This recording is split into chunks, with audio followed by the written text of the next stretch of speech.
విషయంలో మనకు బైబిల్ గ్రంథము ఆదికాండము నుండి ప్రకటన వరకు మనకేమి నేర్పిస్తుంది? మొట్టమొదటిగా దేవుడు ఆదాము అవ్వలను సృష్టించాడు. ఆ సృష్టి ఒక భాగములో దేవుడు వారికి మొదటిగా ప్రాణం ఇచ్చాడు. రెండవదిగా దేవుడు ఆదాము అవ్వకు ఏమిచ్చాడు? తన స్వరూపమునిచ్చాడు. దేవునికి స్తోత్రములు. ఈరోజు మనమందరము చక్కగా కనబడుతున్నామంటే ఇది మన పరమ తండ్రిలో ఉంటున్న ఒక స్వరూపమే. మూడవదిగా జీవమిచ్చాడు. తర్వాత నాలుగవదిగా మనము చూసిన తర్వాత దేవుడు జ్ఞానమునిచ్చాడు. ఐదవదిగా మనం వచ్చినట్లయితే దేవుడు ఒక తోటనిచ్చాడు. ఆ తోటలో జీవించుటకు అధికారమును దేవుడు ఇచ్చాడు. ఆరోదిగా మీరు చూస్తే తినడానికి కావాల్సి ఉన్నదంతయు తోటలో దేవుడు సమకూర్చాడు. ఏడోది, వారికి మీరు పని చేయాలి, మీరు వ్యవసాయం చేయాలి, దున్నాలి, విత్తనాలు విత్తాలి, ఇలాగ మీరు పని చేస్తూ తోటలో ఉండాలని పనిని కానిచ్చాడు. సోమరులుగా పెట్టలేదు, పనిని ఇచ్చాడు. తరువాత మనిషి పాపం చేశాడు. కొందరు ప్రశ్నలు అడుగుతూ ఉంటారు, మనందరికీ తెలుసు. ఆ పండు తినుట వలన మనిషికి మంచి జ్ఞానం వచ్చింది కదా. ఈరోజు చూస్తున్నాం కదా, సమస్తము జ్ఞానమే. ఈ మైక్ కానీ జ్ఞానముతో చేయబడింది, మొబైల్స్ కానీ, టెక్నాలజీ, వాహనాలు అన్ని జ్ఞానముతో చేయబడింది. చూడండి, ఒక పండు తింటే ఎంత జ్ఞానం వచ్చిందబ్బా మనిషికి. అయితే దేవుడు ఏమన్నాడు? అది మంచిదన్నాడా, పాపం అన్నాడా? అయితే మనిషికి ఏది కావాల్సినది? పాపమే కావాలి. మంచు చెడులు కలిగి ఉండుట ఇష్టమంట. మనిషినిలో కేవలం మంచితనమే ఉండదు, చెడుగాను ఉంటుంది. యేసు ప్రభును నమ్ముట ద్వారాగా, ఆయన రక్తముతో కడగబడుట ద్వారాగా చెడుని మనం ఏం చేస్తున్నాము? ప్రెస్ చేస్తున్నాం, లాక్ చేస్తున్నాం. చెడు జరగనివ్వకుండా మనము స్టాప్ చేస్తున్నాం. ఒక్కసారి నువ్వు కంట్రోల్ తీసేసేవనుకో, నీలో నుండి పాపము బయటికి వస్తుంది మరలా. యేసు ప్రభు రక్తముతో కడగబడ్డాము కాబట్టి సాతానుకు కోపము. ఆహా, ఒరే, నా పాపమును కట్టేశారా, నా పాపమును బంధించారా, నా పాపమును ఉపయోగించకుండా అక్కడ చెత్త కుండీలో వేసి పెట్టారా అని వాడు తట్టుకోలేని కోపం వస్తుందో వానికి. అయితే వాడు తట్టుకోలేని కోపము దేని వలన అంటే మనము మంచి చేస్తున్నాము కాబట్టి. యేసు ప్రభు వలన కలిగిన మంచిది మనం చేస్తున్నాము. యేసు ప్రభు ఒక మాట అన్నాడు, మత్తయి సువార్త 11వ అధ్యాయంలో అన్నాడు, నా యొద్దకు వచ్చి మీరు ఏం చేయమన్నాడు? నేర్చుకోమన్నాడు. మళ్ళీ మనుషుని దగ్గర జ్ఞానం ఉంటే ఎందుకు యేసు ప్రభు దగ్గరికి వెళ్ళి మనం నేర్చుకోవాలి? వాడు పండు తిన్నాడు, జ్ఞానమును సంపాదించుకున్నాడు. కయ్యోనులో ఆ జ్ఞానం ఎక్కువైంది. ఆ జ్ఞానముతో వాడు పట్టణాలను కట్టాడు.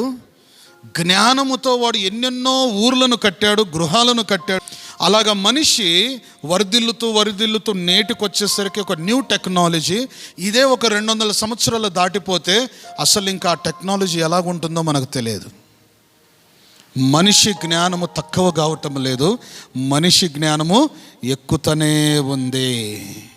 అయితే ఈరోజు మనుషులమైన మనము, యేసు ప్రభు యందు నమ్మకం ఉంచిన మనం దేని మీద డిపెండ్ అవుతున్నాం? మనుషుని వలన కలిగించిన జ్ఞానం మీద డిపెండ్ అవుతున్నామా, లేదా దేవుడు ఇచ్చిన జ్ఞానం మీద డిపెండ్ అవుతున్నామా?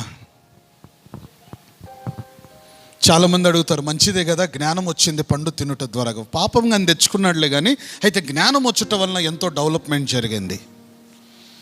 అయితే ఒకటి పరిశీలించుకుంటే, వాడు పండు తినకుండగిన ఉండింటే బహుశా వాడు మరణం వచ్చేది కాదేమో, అసలు నువ్వు చనిపోయేవాడివే కాదు. చెప్పండి ఆమెన్. నీకు రోగం వచ్చేదే కాదు. ఈరోజు రోగాలు ఎన్నో బాధపడుతున్నాం కదా. 45-50 దాటితే అనేకమైన రోగాలు వచ్చి మాత్రలు మింగే పరిస్థితి వచ్చింది. అదే నువ్వు పండు తినకుండా గిన ఉండింటే అసలు రోగం అనేదే వచ్చేది కాదు ఈ భూమి మీదకి. Thank you. మనుషుడు ఏం ఆలోచిస్తున్నాడు? జ్ఞానం వచ్చింది కదా, జ్ఞానం వచ్చింది. ఏం సంపాదించుకున్నావు? మరణం సంపాదించుకున్నావు. ఏం తెచ్చుకున్నావు? రోగం తెచ్చుకున్నావు. ఏం తెచ్చుకున్నావు? గలిబిలి తెచ్చుకున్నావు. ఏం తెచ్చుకున్నాం? అసమాధానత తెచ్చుకున్నావు. ఏం తెచ్చుకున్నావు? గొడవలు తెచ్చుకున్నావు. ఏం తెచ్చుకున్నావు? ఆస్తులు తెచ్చుకున్నావు. ఐశ్వర్యం తెచ్చుకున్నావు. అన్నీ తెచ్చుకున్నావు. దానితో పాటు నీకేమొచ్చింది బోనస్లో? మరణము. మరి తోటలో పని చేయమని చెప్పినప్పుడు ఆదాముకు జ్ఞానము లేదా? జ్ఞానం లేదా? ఉంది. It is the special knowledge given by God. ఆదాముకు ఏ జ్ఞానం ఇచ్చాడో తోటలో, అది ప్రత్యేకమైన మనుషునికి ఇవ్వబడిన జ్ఞానమును దేవుడిచ్చాడు. అక్కడ నీకు ప్రాణం ఇచ్చాడు, తన రూపం ఇచ్చాడు, అన్నీ ఇచ్చాడు, నేర్పించాడు. రెండోదిగా ఏమిచ్చాడు? అన్నీ ఇచ్చినప్పుడు జ్ఞానం ఇవ్వకుండా ఉంటాడా? చెప్పండి. జ్ఞానంగానే ఇచ్చాడు కదా. మళ్ళీ జ్ఞానం ఇచ్చినప్పుడు మరలాను పండు తిని అతి జ్ఞానమును కొనుక్కోవడం అవసరమా? ఇది ఏ జ్ఞానం? ఇది చెట్టులో సమకూర్చబడిన జ్ఞానము. దేవుడు ఒక చెట్టుని చేసి అక్కడ మంచి చెడులు ఎరిగే ఆ పండుని, ఆ చెట్టుని అక్కడ పెట్టాడు. దానిలో ఏం పెట్టాడు అంటే మంచి చెడులు ఎరిగే జ్ఞానాన్ని పెట్టాడు. అది మనిషి కొరకు సంబంధమైంది అనేది కానీ రాయబడలేదు. అది మంచి చెడులు ఎరిగే జ్ఞానం. ఎవరికి మళ్ళీ ఆ జ్ఞానము? దేవుడు తోటలో పరిచయమని, తోటలో ఇలాగ ఉండాలి నాయన అని అన్ని జ్ఞానంగా చెప్పినప్పుడు మరలా ఈ ఎక్స్ట్రా జ్ఞానము ఎవరి కొరకు దేవుడు పెట్టాడు? ఇది ప్రశ్న. మీకు ఏమైనా తెలిస్తే నాకు నెక్స్ట్ వారం చెప్పండి, ట్వీట్ చేయండి. మీరు నేర్చుకొని తెలుసుకొని మీ ఒపీనియన్స్ నాకు ఇవ్వండి. ఓకే, మీ సలహాలు కానీ మనం తెలుసుకుందాం. ఏమిటి, ఎవరి కొరకు ఆ జ్ఞానము? మరణానికి సంబంధించిన పండు అనుకుంటా. అంటే వాడు తిన్నా కానీ 4 రోజులు సంతోషంగా మంచి చెడులు ఎరిగి లైఫ్ ఎంజాయ్ చేసుకొని లాస్ట్కి ఎక్కడికి పోతాడు? వాడు మరణానికి వెళ్ళిపోతాడు. అందుకే అది చేయబడింది అనుకుందాం. మనిషి ఏ జ్ఞానము కావాలని కోరుకుంటున్నాడు? ఆ పండులో నుండి వచ్చిన జ్ఞానము కోరుకుంటున్నాడు కానీ యేసయ్య నుండి వచ్చిన జ్ఞానాన్ని కోరుకుంటున్నాడా? Today the technology is there. ఈరోజు లోకంలో అంత టెక్నాలజీ ఉంది. మనమందరం మన జీవితాన్ని దేని మీద ఆధారపడ్డామంటే టెక్నాలజీని చూసి నా లైఫ్ను చేంజ్ చేసుకోవాలి, టెక్నాలజీని చూసి నేను అలాగ బ్రతకాలి, టెక్నాలజీని చూసి నేను ఆ రకంగా జీవించాలి, టెక్నాలజీ ప్రకారం ఈ లోకం ఎలాగ ఉందో అలాగ నేను ఉండాలి, అలాగ నేను బ్రతకాలని ప్రతి ఒక్కరూ ఊహించుకుంటున్నారు. ఇలాగ అలంకరించబడాలని అదే మన లైఫ్ అని కోరుకొని ప్రార్థనగా చేస్తాం మనం కొన్నిసార్లు దేవునికి. దేవా నేను ఇలాగ అనుకుంటున్నానని. ఎంత తప్పు కదా. ఏ జ్ఞానమైతే ఆదాముకు ప్రారంభములో యేసు ప్రభు దేవుడు ఇచ్చాడో అది మనుషుడు ఏం చేసుకున్నాడు? భ్రష్టత్వముగా మార్చుకున్నాడు. ఆ జ్ఞానమును మరలా సరి చేయడానికి, లోకములో ఉన్న జ్ఞానం మీద నువ్వు ఆధారపడి ఉండొద్దు నైనా అని చెప్పడానికి మరలా దేవుడు యేసు ప్రభు లోకానికి దిగి రావాల్సి వచ్చింది. అందుకే తండ్రి అయిన దేవుడు ఏం చేశాడు?